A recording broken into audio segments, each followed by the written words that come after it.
Here in Kenya, the Interministerial Public Symposium that has been running for the past 4 days concluded Tuesday with the Attorney General Githu Muigai, Cabinet Secretary for Defense Rachel Omamo and Interior Cabinet Secretary Joseph Nkaiseri winding up the sessions with promises that the Jubilee administration has done enough to warrant a second term in office. But indeed, have the promises been fulfilled even as the country gears up for another general election? Our reporter Timothy Atieno explores.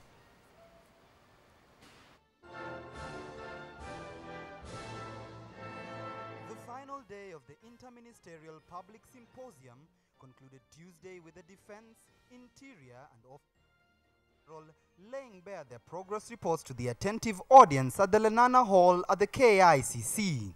The 4-day event brought forth to have the Jubilee administration highlight progress made during the first tenure in office by President Uhuru Kenyatta and Deputy President William Ruto, and one that has since presented challenges in equal measure. When the Jubilee government came into power in 2013, the country was faced with a myriad of security challenges. The ministry, working closely with the other arm of the government, took deliberate strategic steps to mitigate against these challenges and secure the country from the internal threats. No person of goodwill can doubt that there is substantial political goodwill in the leadership of the country in the fight against corruption. Previous governments have made efforts to legislate, to investigate, and to prosecute, which received very serious resistance from political actors. The 20 ministries that presented their work insisting that the implementation of the Jubilee Manifesto is well on track. But really, is it? Among the successes President Uhuru Kenyatta and his deputy William Ruto can boast include free maternal health care rolled out in all government hospitals, the government subsidy on the KCPE and KCSE exam fee, subsidy of fertilizers for farmers that has seen a bag of fertilizer drop from 6,000 shillings to just 3,000 shillings in the last 3 years, and creation of the Huduma centers that has eased access to government services by the public. In 2013, the National Police Service had a total of 78,000 police officers, where the police-citizen ratio was 1 police officer to 500 citizens. Over the last 3 years, an additional 16,000 officers were recruited into the service, bringing the total to over 88,000. The police-citizen ratio now currently stands at 1 officer, 470 citizens.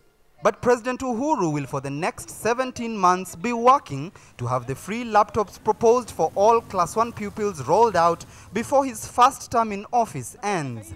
He will also be at pains to explain the persistent bug of corruption that has plagued his administration, with the NYS and the youth fund scandals likely to haunt his legacy as he seeks a second term in office.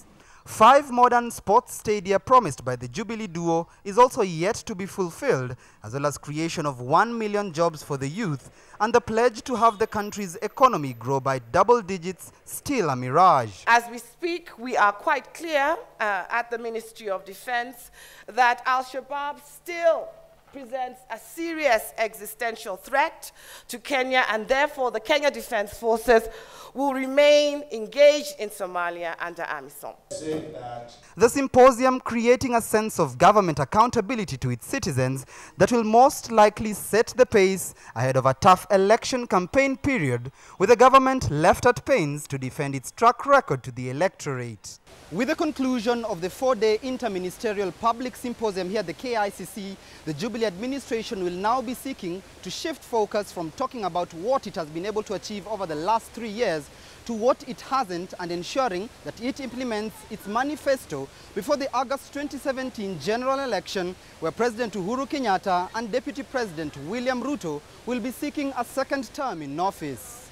Timothy Atieno, KTN News, Nairobi. All right, so let's talk a little bit more about that with Irungu Houghton, who's a civil society activist and joins me now from our City Center studios here in Nairobi, Kenya. Irungu, good evening, and it's good to have you with us on Bottomline East Africa once again. I'd like to start with the positives, and many say that this initiative in and of itself, having a symposium where cabinet secretaries come and make presentations to the citizens, is a step in the right direction in terms of openness? I think the Society for International Development, the organization I work with, welcomed the 4-day Government of Kenya symposium. It was an exercise in open listening, an exercise in subjecting the performance of the Jubilee to the public. So for that reason, I think we can support this initiative, and we could encourage many more of these to happen, and even the county governors to have them at the level of the county government. So I think there is a positive side of that. I think the other thing that we know that works with government is that when government public officials go to the ground and they talk to communities, like we saw with Fred Matiang'i speaking to school children, or we saw Karanja Kibicho just recently in Dandora talking to people, youth, about IDs, or when we see the president essentially moving around the country listening to people.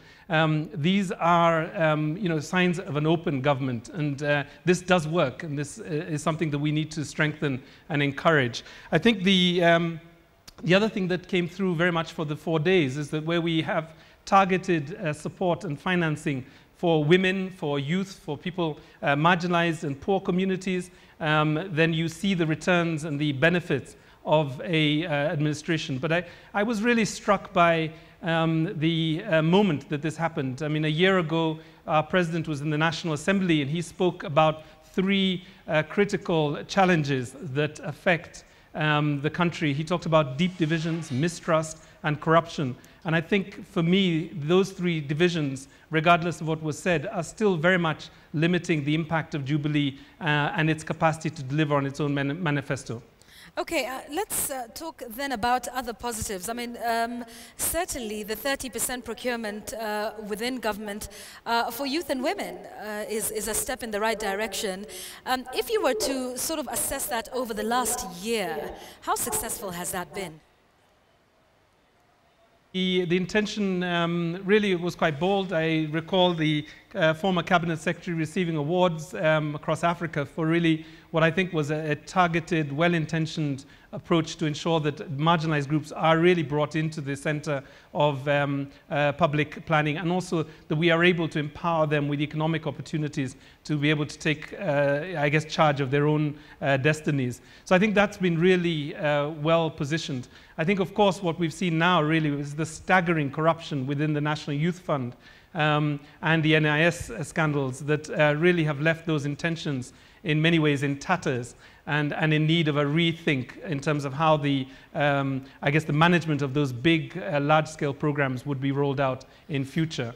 I think the other thing that we could look to is really the steps towards e-government. I think one of the exciting things that I listened to very carefully during those 4 days was really how the government is slowly beginning to develop a modern, responsive, open information system that allows for people to do very, very basic things that are fundamental for their lives, like getting an ID, like being able to pay taxes online, and so on. And I think e-government has been an important step forward for us.